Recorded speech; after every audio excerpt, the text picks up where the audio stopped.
বসে সারা দুনিয়ার সাথে যোগাযোগ আজ হাতের মুঠোতে, ঘুচে গেছে দেশ আর সীমানার গণ্ডি। রিয়ালিটি শো সারেগামাপা দিয়ে দুই বাংলার জনপ্রিয়তা পান সঙ্গীতশিল্পী মাইনুল আহসান নোবেল।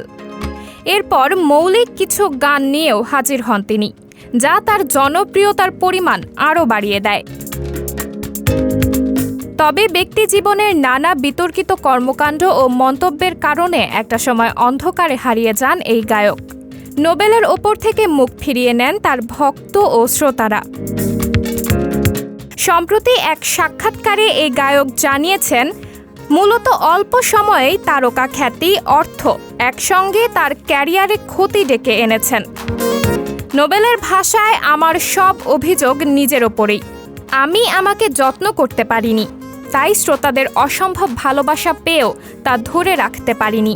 এই দোষ শুধুই আমার। প্রায় 4 বছর পর আবারও কাজে ফিরেছেন নোবেল। বিষয়টি উল্লেখ করে তিনি বলেন, 4 বছর বিরতির পর আবারও ফিরে আসার চেষ্টা করছি। প্রতিনিয়ত নিজেকে গড়ার চ্যালেঞ্জ নিচ্ছি। সেই চ্যালেঞ্জে সফল হতে নিজের সঙ্গেই যুদ্ধ করে যাচ্ছি। আশা করছি এবার দর্শকদের ভালোবাসা ধরে রাখতে পারব। দীর্ঘ এই সময়টিতে তার উপলব্ধি ব্যক্ত করে বললেন, কাজ ছাড়া আমাকে কেউ মনে রাখবে না, মনে রাখেনি। তাই এবারের ফিরে আসার যুদ্ধ শুধুই আমার একার। কারণ শাস্তি যা পাওয়ার আমি পেয়েছি। এখন এই ভুলগুলো শুধরে সামনের দিকে এগিয়ে যাওয়াই আমার মূল লক্ষ্য। নোবেলের কাছে জানতে চাওয়া হয়, একটি সময় তার সঙ্গে দেশের ব্যান্ড সঙ্গীতের জীবন্ত কিংবদন্তি নগর বাউল জেমসের সঙ্গে তুলনা করা হতো। সেই তুলনা কি তার ক্যারিয়ারের জন্য ভালো ছিল কিনা?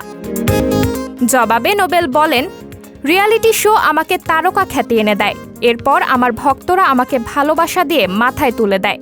এ বিষয়ে আমি তাদের দোষ দিচ্ছি না, কিন্তু আমি বিষয়টি উপভোগ করে নিজেকে তখন হারিয়ে ফেলি। এরপরে বুঝতে পারি, জেমস ভাইয়ের সঙ্গে তুলনায় আমাকে সে সময় শেষ করে দিয়েছিল। কারণ জেমস ভাই ভিন্ন বিষয়, তিনি দেশের ব্যান্ড সঙ্গীতের একটি স্তম্ভ। আমি কেন? বিশ্বের কেউই সঙ্গীতে তার সমতুল্য হতে পারবেন না। গানে তার আলাদা দর্শন রয়েছে, সেই দর্শনের সঙ্গে কারোরই মিলবে না। এছাড়া জেমস ভাই এখনো পর্যন্ত শত শত গান গেয়েছেন। মৌলিক গানের দিক থেকে আমি তার ধারে কাছেও নেই। অর্জনের সব দিক থেকেই তিনি আমাদের থেকে শত শত মাইল দূরে।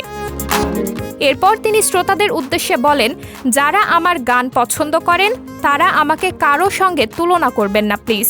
কারণ সঙ্গীতে আয়ুব বাচ্চু, অ্যান্ড্রু কিশোর ও আসিফ আকবর ভাইদের অর্জন আমাদের ধরাছোঁয়ার বাইরে। কেউই জীবনভর চাইলেও তাদের মতো হতে পারবে না।